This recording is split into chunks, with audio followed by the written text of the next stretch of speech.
ماهی هست که در این ماه حبیب خدا محمد مصطفی صلی الله علیه و سلم به دنیا آمدند. خداوند با عصر قسم میخورد والعصر ان الانسان لفی خسر. بعض مفسران بر این رفتند که این قسم الله به عصر خوردنش به عصر پیغمبر است که زمان پیغمبری خدا به دنیا آمد یک تبدلات، یک انقلاب دنیا را فرا گرفت که مردم را از تاریکی، از گمراهی به روشنی و به هدایت دلالت کرد. این ماهی هست که هر کدام ما و شما باید خرسند باشیم. ماهی هست که باید هر کدام ما و شما شکرانه به سوی الله کنیم، زیرا در کتاب صاحب معراج النبوت حکایه می آورد که سویبه غلام ابو لهب بود. ابو لهبی که دشمن سرسخت پیغمبر خدا بود، اگرچند که وی عمک پیغمبر بود. وقتی که آیت آمد و انذر عشیرتک الاقربین، محمد صلی الله علیه و سلم خدا خطاب دارد، از جات خیز، اولین ترس، اولین دعوت را از اولاد خودت سر کن. وقتی حبیب خدا فریاد زد، تمام خویشاوندها را وقتی جمع کرد به آنها گفت اگر من گویم که از پس این کوه یک گروه ملائکه های هستند که اگر ذره اشاره کنم تمام مردم مکه را نابود میگرداند، باور میکنید یا نه؟ گفتن همگی باور میکنیم، زیرا محمد صلی الله علیه و سلم تو در عمر خود هیچگاه دروغ گفتگی نیستی. گو مبادای این گونه که باشد، من امروز پیغمبر هستم، من هر کدام شما را از خدا بیم میدهم، ترس میدهم، ترک کنید این بت‌ها و این اله‌هایی که میپرستید، به سوی خدا یگانه برگردید. همین ابو لهب، همین عمک پیغمبر، همین دشمنی سرسخت از جای خود خیز چی گفت؟ تبا لک سائر اليوم لهذا جمعتنا.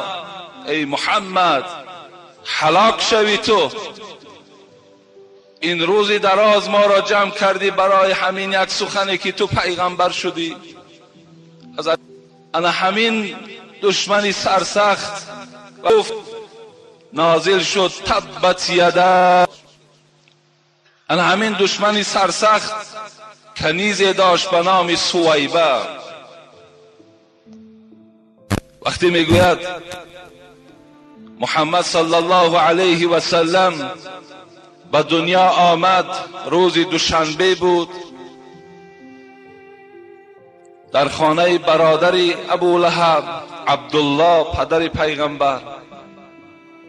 سویبه که کنیز ابو لهب بود در حال آمد و هدیه و خبر داد ای ابو لهب، امروز در خانه برادری تو فرزند تولد شد.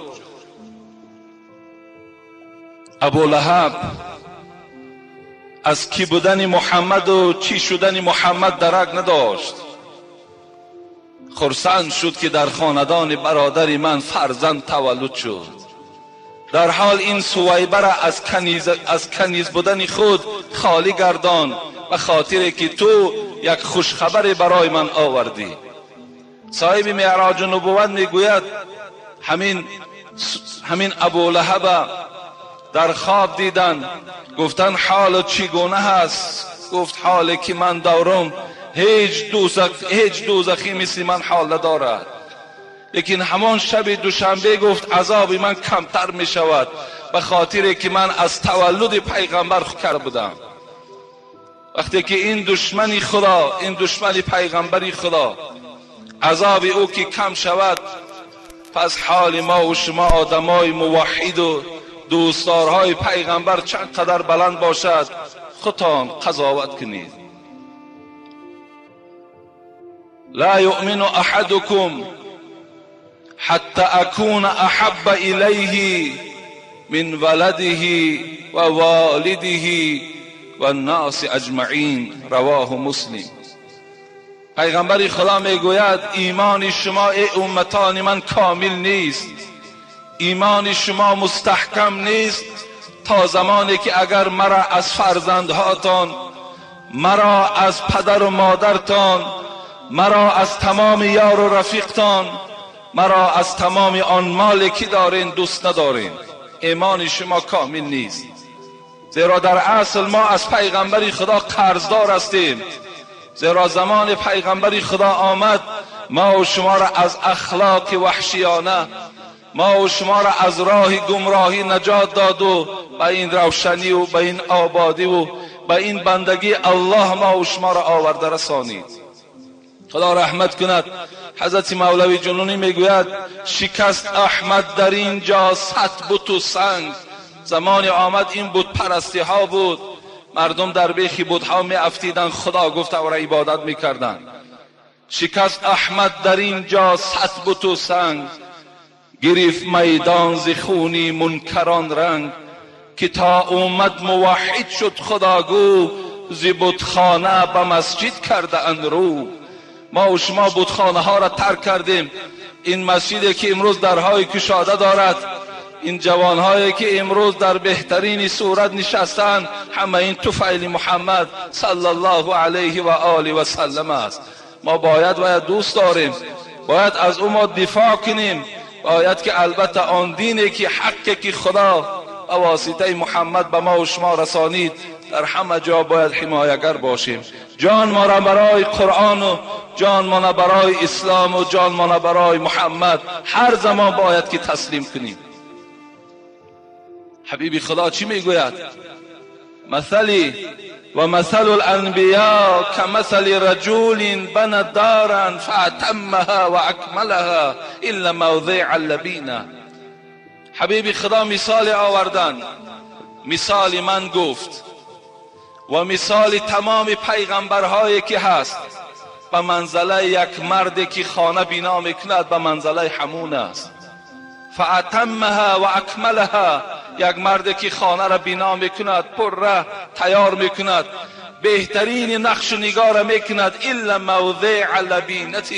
حبیب خدا گفت مگر یک غیشت، یک جای غیشت خالی هست، دیگر قصر هیچ جای عیبش ندارد، هیچ کمبودی ندارد.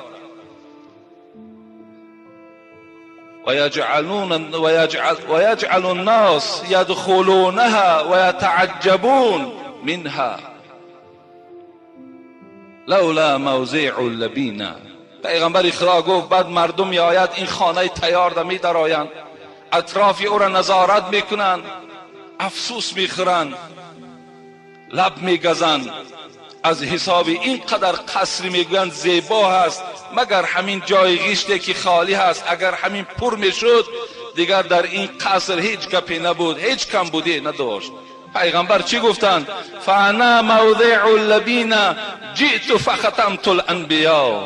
انا همون موضع خالگی غیشت من هستم، آمدم تا که مکمل گردانم همه پیغمبرها را، تا که زینت دهم همه پیغمبرها را. انا همون موضع خالگی من هستم. انا سید ولد آدم یوم القیامه اول من ینشق عنه القبر.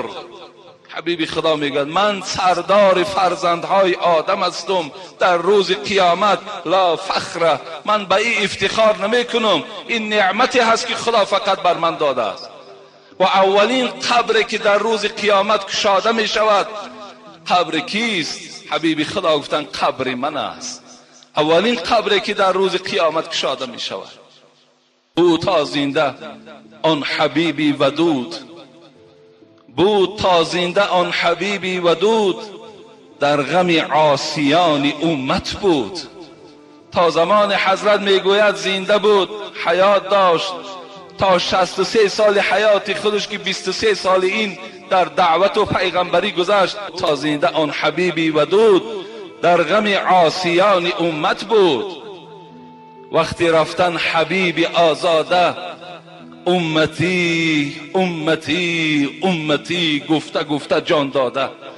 حضرت زمانی که از دنیا گذشتند دیگر این سختی جانم حس نکردند و سختی جانم تکیه‌ام نکردند. فقط چی گفتند؟ امتی امتی امتی گفته جان دادند. روزی رستاخیز شود آغاز، آن روز قیامتی که در پیش است. آن روز وقتی میگوید آغاز می شود، روزی رستاخیز شود آغاز. امتی امتی گفته خیزد باز. زمان قبرم که کشاده شود، از جاش نه پدر نه مادر نه اولاد نه فرزند. امتی امتی حال امتی من چی باشد؟ حال امت چی باشد؟ حضرت در دوام چی گفتند؟ وقتی رفتن سختی جان دید، گفت ای پروردگار عرشی مجید. سختی جان این چنین باشد، امتانم مطیق این باشد. وقتی حضرت میگوید سختی جان دیدن، چگونه که خود دعا میکردن اللهم اعینی علی سکرات الموت و غمرات الموت. زمانهایی که بیمار بود حبیب خدا دعا میکرد پروردگارا برای کندن جان من، برای این سختی هایی که در جان کندن است، برای حبیبت آسان بگردان. وقتی میگوید همین حالت شد، وقتی که این حالت وزنی که بالاش آمد، پروردگار چی گفت؟ پروردگار عرشی مجید، سختی جان این چنین باشد، امتانم مطیق این باشد. من که این سختی جان با این قدر و قیمتی خود که کشیدم، تمام امتی من این سختی جان می کشد. از این خاطر از درگاه تو چی طلب دارم؟ سختی جان امتان من، بدهی جمله را به جان من. پروردگارا من از تو فقط طمع دارم، فقط زاره و تولا دارم که هر سختی که در جان من است، همیشه پروردگارا از امتی من کنده و در جان من بگذار. این بود غمخواری پیغمبر خدا نسبت هر یک امت. امتی که امروز پروای سنت حبیبش ندارد، امتی که امروز تکیه بر سنتش ندارد، و حضرت باشد تمام عمر به گریه و تمام عمر به زاره به سوی پروردگار که امتی مرا خار نگردان، امتی مرا ذلیل نگردان، امتی مرا در روز قیامت شرمنده نگردان. ای پروردگار چی گفت؟ اذن لا ارضا و واحدا من امتی فی النار. پروردگار گفت با عظمتیت قسم، از تو راضی نمیشم تا زمانی که یک امتم در آتش دوزخ باشد. من از تو راضی نمیشم، از تو راضی نمیشم. نماند به زندان دوزخ اسیر، کسی را که باشد چنین دستگیر. حضرت سعدی بیهوده هم نگفته نماند به زندان دوزخ اسیر، کسی را که باشد چنین دستگیر. نماند به عصیان کسی در گرو، که دارد چنین سیدی پیش رو. الحمدلله پروردگارا به سوی هزارها شکر میکنیم که ما را چنین پیشوا دادی، چنین معلمی با غیرت دادی. خدایا غیرتی او را، جسارتی او را در دل همه ما امتان جایگیر بگردان. آمین یا رب العالمین. انشاءالله ما خدا خواسته باشد در باب این محبت پیغمبری خدا، در باب عاشق بودن بر محمد صلی الله علیه و سلم انشاءالله یک روز اعلان میکنیم، صحبت ها میکنیم. من برای شما فقط یک عشق مالک ابن انس گویم که صاحب مذهب بودن. حضرت مالک ابن انس میگه در مدینه منوره حیات به سر میبردن، صاحب مذهب است، مثل مذهب ما و شما ابو حنیفه رحمت الله علیه. میگه هیچگاه از مدینه بیرون سفر نمیکرد. گفتن چرا از بیرون از مدینه نمیبرایی؟ میگفت میترسم که اگر بیرون مدینه روم، شاید که خداوند جان مرا بیرون از مدینه گیرد، من از پهلوی پیغمبری خدا محروم شوم، از شهر پیغمبری خدا محروم شوم. برای همین تا مردن برای من سفر کردن حرام است. گفتن این عشق بینید، این عاشقی را بینید. حضرت در کوچه های مدینه میگوید قدمهاش میگذاشت و در هر یک قدمش چی به خیالش میآمد که شاید که همینجا قدم پیغمبر باشد و پاش میگوید بالای همون قدم میگذاشت. میگوید قسم به خدا، میگوید امام مالک ابن انس، هر شب پیغمبری خدا را در خواب میدیدم، هر شب. چگونه عاشق ها بودن.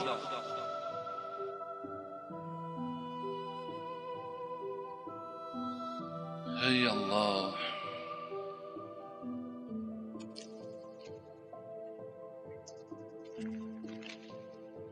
سوال ها را انشاءالله من جواب میگویم و بعدا خدا خواسته باشد جمعه آینده در باب خیر و احسان و فضیلتش.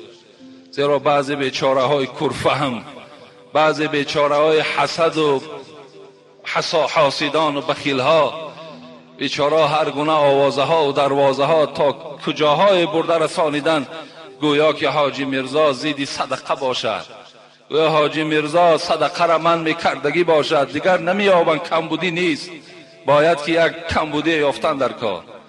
چگونه من مقابل قرآن سخن میگویم، چگونه من مقابل احادیث پیغمبر خدا سخن میگویم، زمانی که پیغمبر خدا میگوید والذی نفس محمد بیده ما نقص مال عبد بالصدقه، قسم به الله میگوید پیغمبر خدا که اگر امتی من در راه الله صدقه کند مال او کم نمی شود.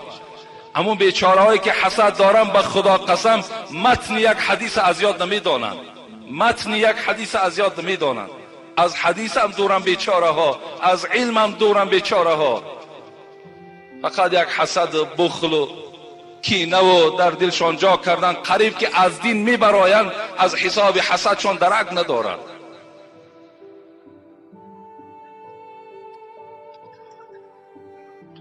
بسم الله الرحمن الرحیم. این برادر الحال ما را سوال کردن، سوال های تعجیلی بوده است. محترم داملا، دختری بیراهگردی را خواستم به زنی بگیرم و او را از این راه باز دارم، ولی با این آیت قرآنی وا خوردم که مرا در اندیشه واگذاشت.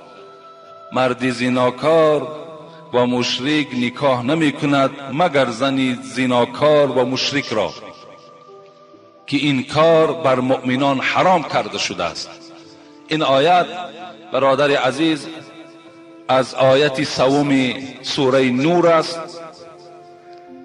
که خداوند در این آیت البته آشکارا واضح گفتگی هست که مرد زیناکار زنی زیناکار را گیرد، مرد مشرک زنی مشرکه را گیرد. لیکن این آیت را آیت 32 همین نور باز منسوخ کردگی هست.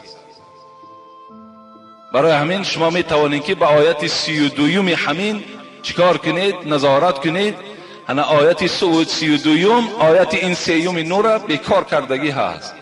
حتی از این خاطر نزد احناف، نزد حضرت ابو حنیفه، حتی عباره ها هم است که و حبلا من زنا ولا تطاع حتی تضع، یعنی اگر یک زنی که از زنا هم حامله دار شده باشد، ابو حنیفه روایتش نزد مذهبش از زنا هم که حامله دار شده باشد و یا نکاح کردن درست است، فقط چیکار نمیکند، فقط با او خانه‌داری نمیکند تا زمانی که این زنا، این ولد زنا را تولد نکند. از این خاطر یعنی جایز است که اگر یگان زن زناکار هم که شما اگر یک زن بیراه را اگر شما به زنی گیرین تربیه کنین، ان شاء الله این شما ثواب میگیرین. یا اگر جوانی که بینکاح با یک دختر گشتن، خب دختر را حامله دار کردن، انا این جوان میتواند که همین زنی که با او گشتن بینکاح حامله دارش کرده است و هم نکاح کند گیرد، جایز می شود.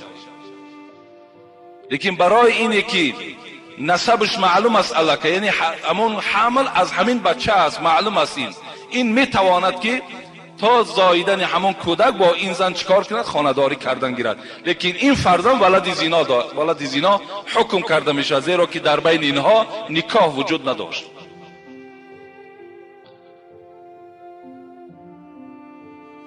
داملای شیرین سخن، این برادرش از ناحیه واسع بوده است.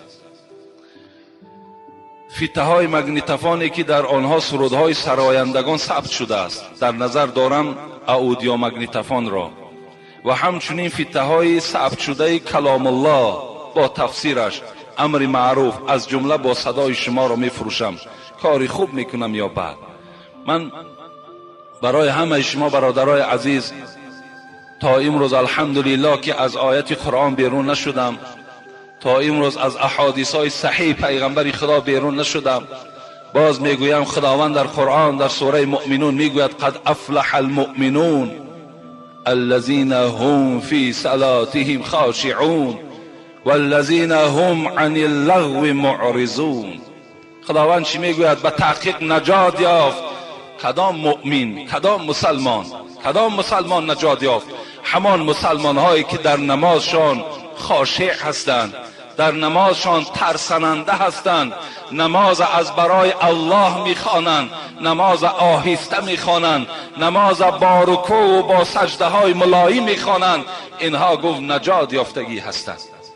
زیرا من دیروز در یک معرکه بودم فرخار، اونجا ما را سوال کردند که همین نمازی که تیز خوانده می شود آیا در همین یگان وعید است، یگان خبری در قرآن آمده است؟ انا در زیر علمین تفسیر آیت قرآن مفسران میگویند که نماز باید که خاشعانه باشد، نماز باید که با ترس باشد، نماز باید آهسته باشد. زیرا من برای شما حدیث ابو سعید خدری را گفته بودم، خود صحبتی وی است، این صحابه پیغمبر است. وقتی از یک نفر پرسید، نگاه کرد که بسیار نماز تیز میخواند، رکوعهای تیز دارد، سجده های تیز دارد. حضرت ناراحت شدند صحابه پیغمبر، زیرا وی نماز پیغمبر را با چشم دیدگی بود. فریاد زد گفت کم تصلی هذه الصلات. برادر عزیز گفت این نمازی که الحال خواندی چند سال شد خوانده ایستاده ای؟ منذ 40 سنه. گفت ای ابو سعید 40 سال شد که این گونه نماز تیز میخوانم. حضرت چی گفتند؟ مثل ما ترسیدن یا مثل ما رعایه کردن؟ نه، اونها رعایه نمی کردن، اونها نمی ترسیدن، اونها هم تا آشکارا می گفتن ای جوان ما صلیت منذ 40 سنه. گفتن قسم به الله، گفتن تو 40 سال نماز نخواندی. لو مت على غیر فطرت محمد صلی الله علیه و سلم. اگر تو با همین نمازت از دنیا میگذشتی حتی تی در دین محمدی نبودی. این سخن ابو سعید خدری است. در دوامش چی گفتن؟ خداوند باز کدام مومن ها نجات می‌یابد؟ والذین هم عن اللغو معرضون. آن مؤمن هایی که از شنیدن سخنهای لغو، سخنهای بیهوده پناه طلب کردن، اینها در نزد خدا نجات می‌یابند. اگر همون سراینده ای که سخنهای بی معنی دارد، شعرهای دارد که از تربیه بیرون است، اخلاق جوانها را ویران میکند، این گونه سرودها را گوش کردن ما و شما سبب نجات ما و شما نیست. زیرا که این السمع والبصر والفؤاد كل اولئک کان عنه مسئول. خداوند در قرآن میگوید یقین دانین چشمهاتان، گوشهاتان، دستهاتان، پایهای شما در روز قیامت از حیات شما نزد من اخبار میدهند. در کدام راه سر شدن اخبار میدهند. شما خودتون خلاصه شو بدارید. دیروز ما در یک معرکه بودیم، بسیار یک صحبت عجیب شد و حتی یک برادر خیلی قیمتی ما عجایب یک سخنی گفتن در همون سرودهای بی‌معنیی که بعضی سراینده ها می سرایند تماشا کنین. گفتن همون معرکه در فقط زنک میماند و تودک، دیگر هیچ کس نمیماند. موی سفیدای عاقل هیچ کس نمیبینی، آدمای اهل خیرت در اون معرکه نمیبینی. شما میرا مشاهده کردی خودتان.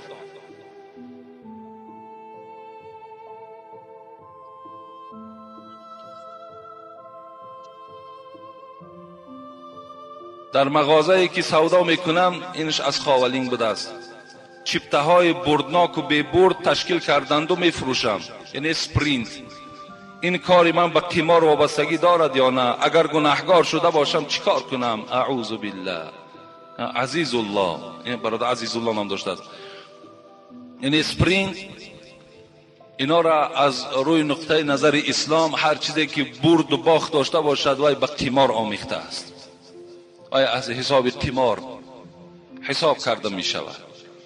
یعنی به قمار البته به البته وابستگی دارد و خداوند در قرآن هم همه ما و شما را از خوردن عرق، از قماربازی، آیتی که من در باب عرق برای شما صحبت کرده بودم، از قماربازی، از عرق نوشی، از بت پرستی، از فالبینی که اینها را پروردگار در قرآن حرام گفت، پلید گفت و ما و شما را گفت اگر از اینها دوری جوید نجات میابید. اینم از همون جمله چی هست؟ جمله قمار هست. السلام علیکم و رحمت الله و برکاته. داملای محترم، کودک میده را 4-5 ساله را گفتن بسم الله را و سوره را یاد دهی اوبال است. میگویند که اوبال است چون که به عقل هست، یا پسر یا دختر. نه، بلکه امروز الحمدلله 5 ساله بچه حافظ قرآن است، 5 ساله دختر امروز حافظ قرآن است. اینا را هر کدام شما، پیغمبر خدا چی گفتن؟ اولین کلمه که به زبان کودک باید رانده شود این چی است؟ لا اله الا الله محمد رسول الله است. اینا باید امروز ما و شما به نهایت دور شدیم. امروز لبی دسترخوان دمی نشینیم فقط ملاها را غیبت میکنیم. امروز لبی دسترخوان دمی نشینیم غیبت همسایه ها را میکنیم. یک توده فرزند داری، 9-10 فرزند. تصور کن که تو 9 تا بلا به سر خود آوردگی هستی اگر از عهده اینها نبرایی، اگر اینها را تو تربیت کرده نتوانی. اینها را نزد دسترخوان که نشستین، فرزندهای چی دخترتان باشد چی بچه هاتان باشد، نصیحتشان کنید. همین از رحمتی پدرم در آوان خوردیم از یاد کرده بودم. یعنی آن سوره های را که شما در خوردی از یاد میکنید وای در سر شما نقش میبندد، مثل نقشی در سنگ است، وای هیچگاه گم نمیشود. این سوره هایی که شما در سین و سال بلند الکی از یاد میکنید، این از یاد شما در او میرود. از این خاطر کودکان را در همون خوردی تعلیم دهید، به اسلام نزدیک کنید، با محمد صلی الله علیه و سلم شناس کنید. این ماه مولود است. در لب دسترخوان که نشستی بچم، میدانی که همین ماه محمد تولد شدن صلی الله علیه و سلم است. محمد پدرش عبدالله نام داشت، مادرش آمینه نام داشت، فلان قزن داشت، 6 تا فرزند داشت، فرزنداش اینا بود. آمدن محمد صلی الله علیه و سلم به دنیا از این وظیفه ها عبارت بود. گفته اینا را به فرزندها تعلیم دهید. این اوبال نیست. ولی بعضی برادرها میگویند که اگر فرزند خورد در پهلوی تو آمدن نماز خانه در خانه، اینم گناه هست. گفتگی اینم گناه نیست. برای چی پیغمبر خدا گفتن نمازهای سنت در خانه خوانید؟ برای چی گفتن نافله هاتون در خانه ها خوانید؟ یک حکمتش همین است که کودکی تو وقتی 2 ساله است، 3 ساله است، 4 ساله است، همون خم و راست شوی تو را وقتی که میبیند آمده در پهلوی تو چیکار میکند؟ و هم عادت میکند و هم خم و راست میشود. از پدرش شاید که پرسد، شاید خدا در ذهن همون کودک در آورد و از پدرش پرسد پدر چرا تو خم میشوی؟ چرا تو سجده میکنی؟ پدر چی میگوید؟ آخی الله وجود دارد، ما بنده خدا هستیم، ما باید خدا را عبادت کنیم. به فرزندی من تو هم فردا کلان که شدی ان همچنان خدا را عبادت کن. این وظیفه های هر یک پدر و مادر است.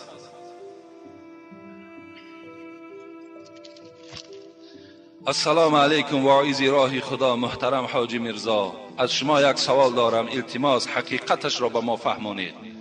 سوال چنین است: ملا امام مسجد محله ما چنان فتوا داده است که اگر مرد با دختر عاشق شود، اگر رازگی این هر دو و والدینشان باشد، با شاهد 2 شخص به نکاح می توانند که خانه‌داری کنند. جوابش را انتظاریم. در آخر در حق ما جوانان دعا کنید که خداوند ما را به راه راست هدایت کند. برای ما خلق نادان و ساده تو کردی بازار علم را کشاده، بکردی ما را امروز مست و مدهوش در راه عشق الله همچون باده. خدا نگهبانتان باد.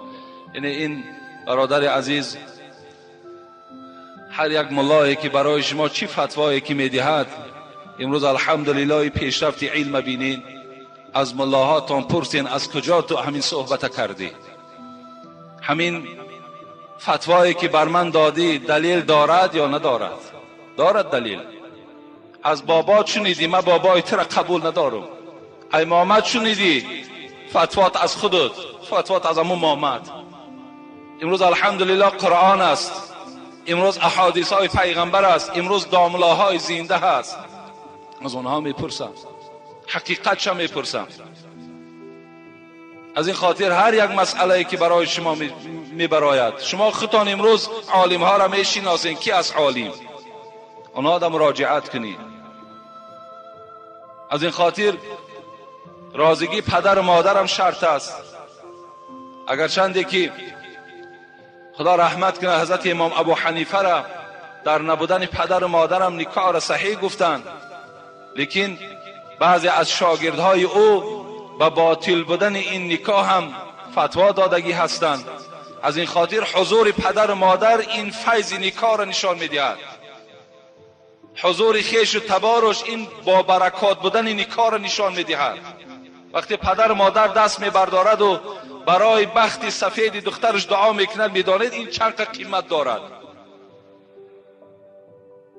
از این خاطر پدر و مادر راضی باشند، دختر و این جوان هر دو راضی باشند، باز دو شاهدی دیگر وجود داشته باشد. این حالت در داملا در همونجا حضور دارد و اینجا چیکار میکند؟ پیشنهاد میکند با این دختر برای تسلیم کردن نفسش و با این جوان پیشنهاد میکند برای قبول کردن این نفس تسلیم کرده این دختر. این حالت در چی میشود؟ نکاح آنها صحیح میشود.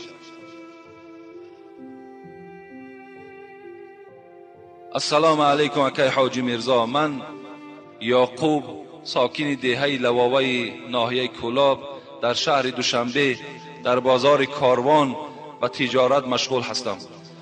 از شما خواهش دارم که یک دادرم در زاهدان ایران تحصیل میکند، طالب علم هستند و مادر دارم که مریض هستند. التماس در حق آنها و اهل عائله ما دعای خیر کنید. خداوند شما را نگهبان باشد. خدای مهربان این مادر که این برادر دیروز یک صدقه هم آوردگی بودند، خدای مهربان این مادر شفای کامل و شفای عاجل نصیب بگرداند و این جوانی که تحصیل علم دارد خدا علم لدون، ذهن ذکی، علم نافع، علمی که برای فایده اسلام باشد خدا نصیبش بگرداند. آمین یا رب العالمین.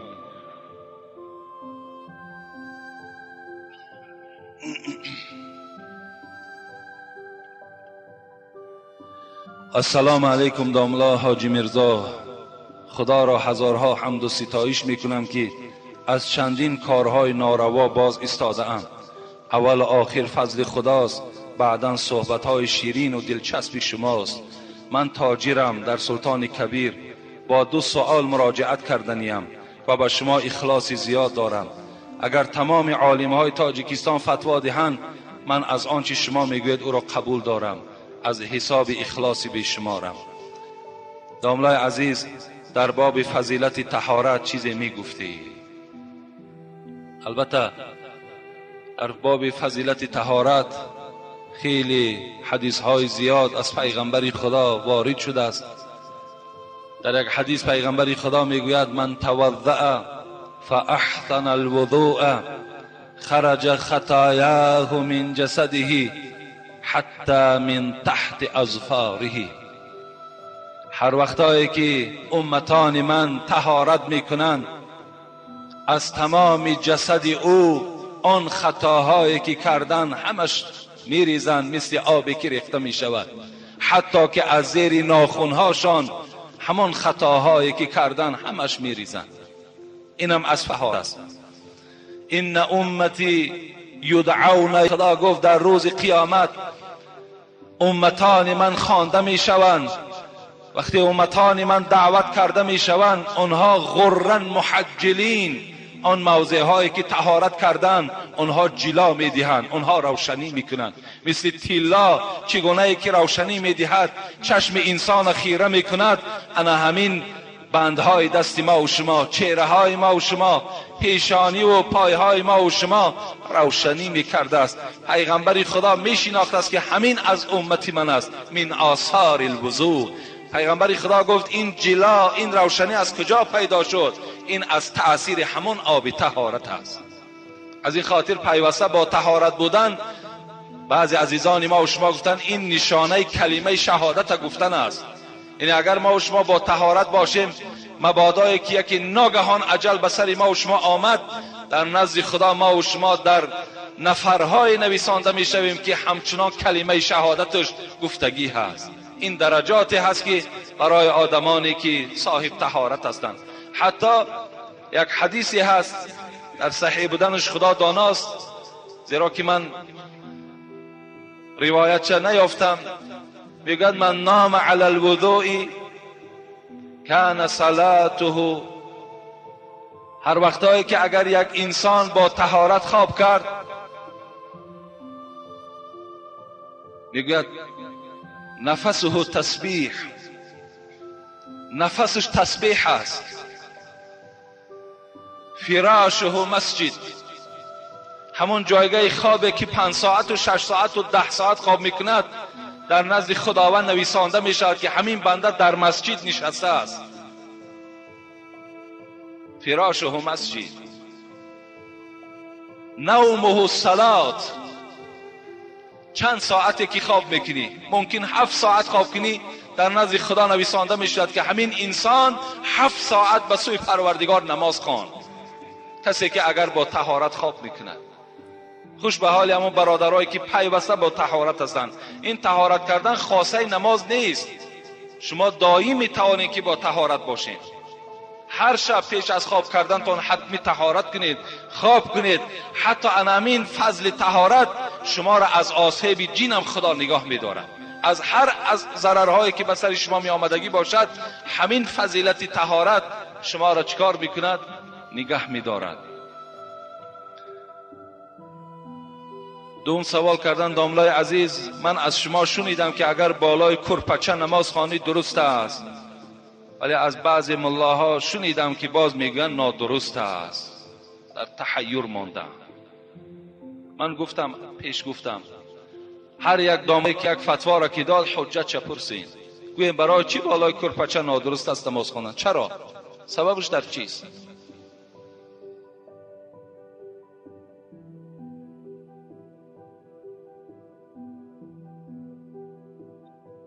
سوال داشته است. برای همین مادام من برای شما میگم بالای کرپچه درست است، نماز تا نخوانین.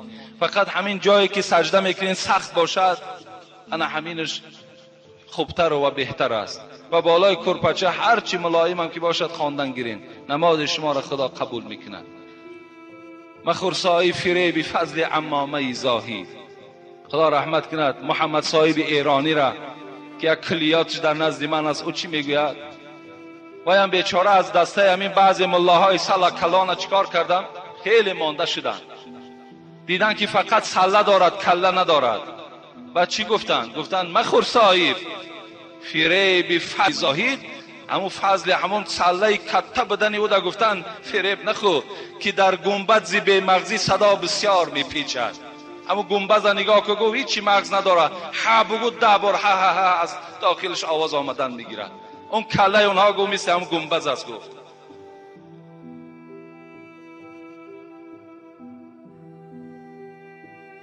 از خدا ترسیدن در کار. من افتا بغیر علم کان اسم علی من افتا. پیغمبر خدا میگه کسی به علم فتوا میدهد ضرر فتوا در گردنش است. اینقدر خودت گناهگار هستی، اینقدر سهو داری، باز اینقدر گناه مردم گردن خود بار کردن چه حاجت است؟ السلام علیکم بابای حاجی، ما یک گروه از شهر دوشنبه از دهه موینکه مخلص شما، از شما خواهش داریم به مسجد ما تشریف آورید و در آخر در حق ما دعای خیر کنید. خدای مهربان دهه شما را پر فیض و پر برکات کند و باز اخلاص شما را نسبت اسلام و نسبت قرآن زیادتر بگرداند و خداوند شما را از همه آسیب های دنیوی اخروی نجات دهد. آمین یا رب العالمین. من ندانم این موینکش در کجایی که مسجد شما رو آره همین که خی خداوند نصیب کرده باشد و اگر یافتیم و یکی شرایط هامان کشید انشاءالله خی زنده و سلامت باشه میاییم. آیا درست است که السلام علیکم داملای شیرین سخن حاجی میرزا، آیا درست است که زن در خانه تنها باشد و مهمانی که به خانه آید و زن اقلا برای جواب دادن مهمانان در را نگشاید و از پس در جواب گرداند و از هدیه های آورده مهمان را نگیرد؟ یعنی وقتی که اگر مهمان خانه کدام از ما و شما می آید، اگر مرد در اون خانه گفته بودم که برادرای عزیز در خانه که مرد نیست. و این حدیث پیغمبر خدا بود که وقتی تو تنها اون خانه می روی با این زنی خانه‌دار، سیوم شما شیطان می شود. از این خاطر بهترین صورت همین است که شما در این خیل خانه ها ندرایید، زیرا اگر هرچی شما حلال و پاکیزه هم که باشین، امروز دشمن های وجود دارد که شما را تهمت کنند، شما را در هر گونه تهمت ها پایبندتان کنند. از این خاطر همین زن خانه‌دار می تواند که گوید که مرده که من وجود ندارد، یا مرده که من بازار رفته است، یا مرده که من مثال فلان جا رفته است. اگر هدیه هاشه که باقی مان میلش گیرد، هدیه هاشه هدیه های باقی ندارد. فقط از او، از سلام کردن با او، از قبول کردن او، این زن حقوق ندارد. ولی بعضی ما و شما خیلی فکر میکنیم که اکنون بسیار کاری خوب میکنیم. بعد زنهامون چی میگد؟ خیلی مردک نیست خانش هست کو آخی، بیا نیست مردک، بیا خانش هست. اینا را ما و شما باید که قبول نداشته باشیم، علل خصوص در انمین جمعیت حاضره. اگر چنده که در این باب من با فتواهای دیگر هم داده میتوانم از حدیث های پیغمبر، لیکن این زمانه در فتوا داده نمیتونیم، زیرا اکثریت مردم افلاس شدگی هستند، اکثریت مردم خطرناک شدگی هستند. البته این برنامه های تلویزیونی پورنوگرافی را دیگاه کردگی اند. امروز چشم های اینها باور کنید همه ویران شدگی هست. خانت مهمانی میاریش با همراهی خودم باشد، میترسی از بعضیش که یا زن ما تماشا میکنه یا دختر ما تماشا میکنه. بسیار خطرناک است امروز.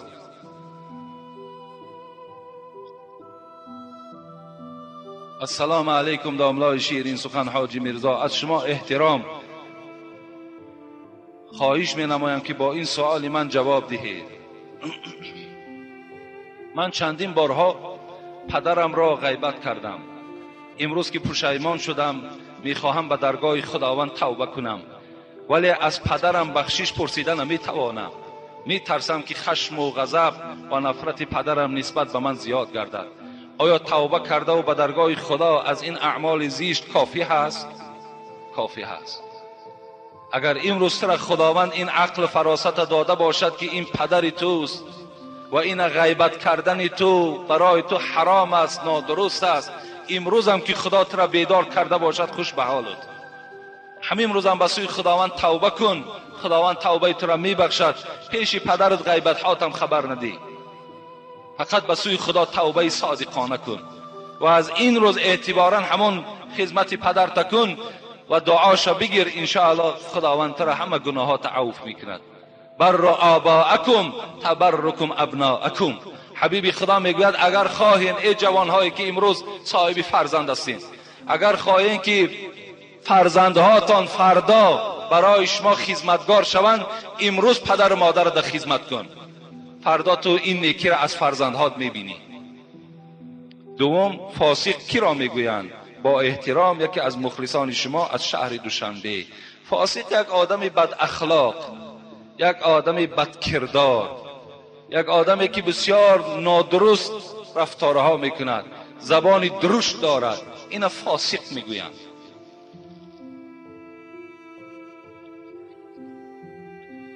السلام علیکم داملای شیرین سخن حاجی میرزا. داملای محترم، من 4.5 سال پیش در زندگی من واقعی روی داد. با من بسیار فشارها دادند. من در این فشار دیگر ندانستم چی گفتنم. ندانستم. من یکی از دهانم کلمه 3 طلاق برآمد. یک بچه شاگرد داملا واحد از قمسنگیر وی مسئله چی، ما در یک خانه مهمان شدیم. شاگرد همان داملا واحد در همان خانه درباره 3 طلاقه گپ زده گفت اگر که به ما استادمان گفت که اگر در قاضیات اجازت دهند نکاح درست می شود. داملا حاجی میرزا، همین راست است یا نه؟ به ما درستش را فهمانید. من 5-6 ماه پیش رفته در همان مدرسه از حال خودم نقل کردم. در آنجا ما را اجازت دادند. من نکاح کردم، اما من هیچ وقت خودم را نقض حس نمی کنم. پیش زنم نمی روم، نمیدانم چیکار کنم. داملا به من نقض فهمانید. این که خطا نویسنده است، اینا را من درست کردم. این حرفایی را خوانده نمیشه. این برادر شما در علم دنیا خیلی ذوق داشته باشین، علم دنیا را از خود کنیم، نویساندن خوب یاد گیریم، خواندن خوب یاد گیریم، همه فنها دا باید ما تیار باشیم. علم دنیا هم علم چی است؟ علم خدا هست. مادامی که مفتیات که فتوا داده باشد اونا دستخط می نویسند، مهر می زنند، در اساس همون واقعه تو کرده، صحبت تو کرده، در همون اساس اونا فتوا می دهند. اگر فتوای به نکاح کردن داده باشد تو می توانی نکاح کردن گیری و از دلت همه شک شبهه را دور کن و زندگی تا خوب گذراندن بگیر. زیرا این انسانی که تو را فتوا داده است در همون فتوای دادگیش وای گناهگار است، زندگی تو برای تو حلال می گردد.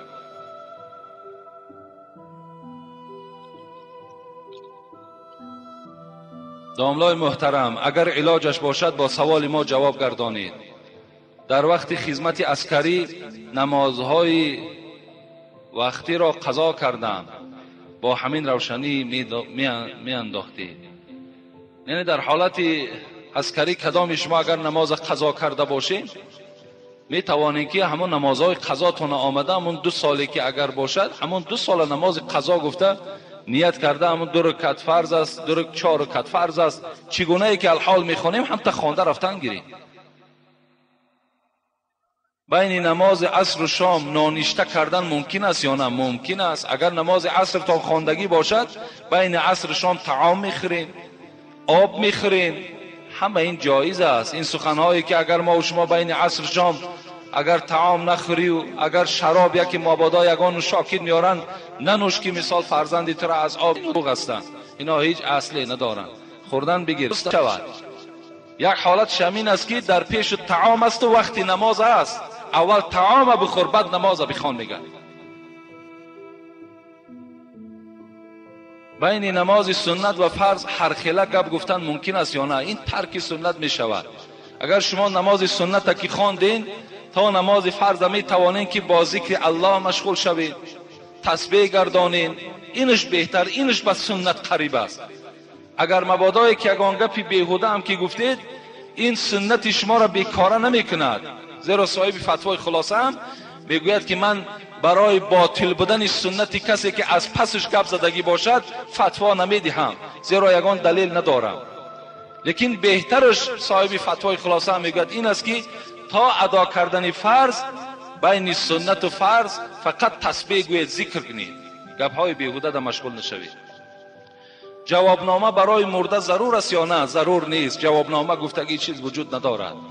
ولی در قبرها جوابنامه می نویساندن. امروزا شکر که همش گم شد، نابود شد. جوابنامه را کی میخوانند؟ یک آدم جاهل شما بردین و گراندین. مثلا من می نویسم به عربی لا اله الا الله محمد، در عمرش کلمه عربی را دیدگی نیست و از کجا را خوانده میتونه؟ اگر در همون داخل اگر شما قرآن اگر آویزان کنید این آدم گناهگار باشد و در نزد خدا جزا میگیرد. این جوابنامه شما هیچ کاری ندارد. جوابنامه ها نیست. اگرچه خدا رحمت کند صاحب صلات مسعودی سخن گفتگی است، من خواندگی بدون، لیکن اینا دلیل ندارند. جوابنامه را انسان خودش جواب میگه. حتی اون منکر و نکیر که از او پرسان کرد خدای تو کیست، پیغمبری تو کیست، دینی تو چیست، او خودش جواب میگه. این کاغذ گرفته و خوانده نمیگیره. اصل ندارد. اینا بی نهایت باور کنین یک سخنهای پوچی به معنی هستند. موافق شریعت ختم خوجه برای مرده اجازت است یا نه؟ موافق شریعت ختم خوجه است، ختم دیگرش است. این نه به آیت است نه به حدیث. مگر که ما و شما مثال امروزا ختم میکنیم، این ختم خوجهش باز چند بار گفتم، باز میگم که همین خدا رحمتش کند این محله ما و شما را، همه این محله ما را میدوند. بابای ملا شریف استاد ما بود که همه شما میشناسینش. همون حضرت داملای بخارایی بود، همون اجازت نمیداد که ختم خوجه کنین. بگو بهترینش همین است که یک قرآن خوان آرین، یک بچه‌ای که قرآن گذرانیدگی باشد، آورده یک سوره تبارک خواند، ثوابش به همون مرده بخشین. این بهترین صورتش است. برای همین باز گفتم که همون ببینید ختم خوجه میکنیم چند قد گناهگار میشین، در همون چقدر گناهگار میشین. من چند بار در ختمای خوجه در دیگر محله ها اشتراک کردم. این محله ما در ختم خوجه نیست الحمدلله. رفتیم اشتراک کردیم، همون سنگایی که میگردونن اخیر در همون را بوسه کده در دیده هاشون میمالن. گناهگار میشوی. فقط بوسه کردن سنگی که در خانه کعبه هست. حضرت عمر وقتی وای بوسه کرد چی گفت بسوی او قسم به خدا گفت ای سنگ گفت من دیدم که محمد تو را بوسه کرد و الا من تو را بوسه نمی کردم، زیرا از تو هیچ فایده ای نیست، از تو هیچ منفعتی نیست، مگر که من محمد را دیدم صلی الله علیه و سلم را که تو را بوسه می کرد. از این خاطر پیرو پیغمبر شدم و تو را بوسه می دهم. از این خاطر اینا را بوسه کردن جایز نیست. دیده ها مانده می مالیم با همون سنگایی که گویم از میکروب خالی نیستن، هم بود کردیم دستمون در درون طبق می اندازیم. اگر در پیشمان طبق باشد، دسترخوان باشد، باور که تمام خیال ما به دسترخوان از پروای ختم هم نداریم. و همون ختمگرایی که میکنن، شما اینا برای تجربه، من تحقیر نمیکنم، که زمانا سوره علم نشر را گذرانن، کنی همون علم نشری که 79 بار باید نشر بخوان، باور که همون ملاش درست خوانده نمیتونه. یگان مسئله مثال تفریقی و یگان مسئله مثال فتنه انگیزه برداریم، خودتان برای یک امتحان پرسان کنید.